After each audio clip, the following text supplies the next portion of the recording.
అప్పటికే వెల్ఫేర్ పెట్టి organisation start చేసి 2 సంవత్సరాలు అయింది. 2 సంవత్సరాల్లో మా కోసం నిరంతరం పనిచేసిన మా టీమ్ ని కానీ ఎవరిని కానీ పర్సనల్ గా పిలిచి సత్కరించడం, వాళ్ళని ఫెలిసిటేట్ చేయడం, అదే ఇంకేదన్నా ఒక వేదిక లాగా క్రియేట్ చేసుకొని మాట్లాడుకోవడం అనేది జరగలేదు. సో ఆ ఉద్దేశంతో టీమ్ మీట్ అండ్ గ్రీట్స్ అనేది ప్లాన్ చేశాం. ఇనీషియల్ గా ఫస్ట్ ఒంగోలులో అనుకున్నాం. ఒంగోలులో బాగా సక్సెస్ అయింది.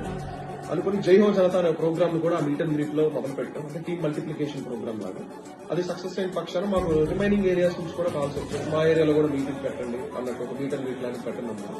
సో వెంటనే ఫిబ్రవరిలో తిరుపతి, మార్చ్ లో నగరి, తర్వాత వెంటనే ఏప్రిల్లో కుప్పం, అది అయిపోయిన వెంటనే సమ్మర్ లో వచ్చేసరికి హైదరాబాద్ లో టీమ్ మీట్ అని పెట్టాం. అక్కడ స్పెషల్ గా మన సినీ ప్రముఖులు యాక్టర్ శ్రీ విష్ణు అన్న కూడా వచ్చారు. ఆ తర్వాత వెంటనే అక్టోబర్ లో అలాగా శ్రీకాకుళంలో మన రామ్మోహన్ నాయుడు గారు కూడా వచ్చి మాట్లాడడం జరిగింది చాలా గొప్పగా, హీరో గారి గురించి కానీ వెల్ఫేర్ గురించి కానీ సేవా కార్యక్రమం గురించి కానీ.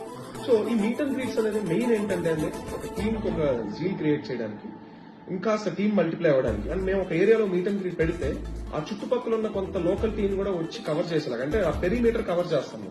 అంటే ప్రతి పాయింట్ లోకి వెళ్ళి పెట్టడం అనేది బడ్జెట్ ఇష్యూ కాబట్టి. సో ఈ ఉద్దేశంలో మీట్ అండ్ గ్రీట్ అనేది జరగడం జరిగింది. ఇంకా గోయింగ్ ఫార్వర్డ్ ఈ మీట్ అండ్ గ్రీట్స్ కాన్సెప్ట్ ఇంకా కొత్తగా డిజైన్ చేసుకొని ఇంకా ప్రతి ఏరియాలో కవర్ చేసేలాగా చూసుకుంటాం.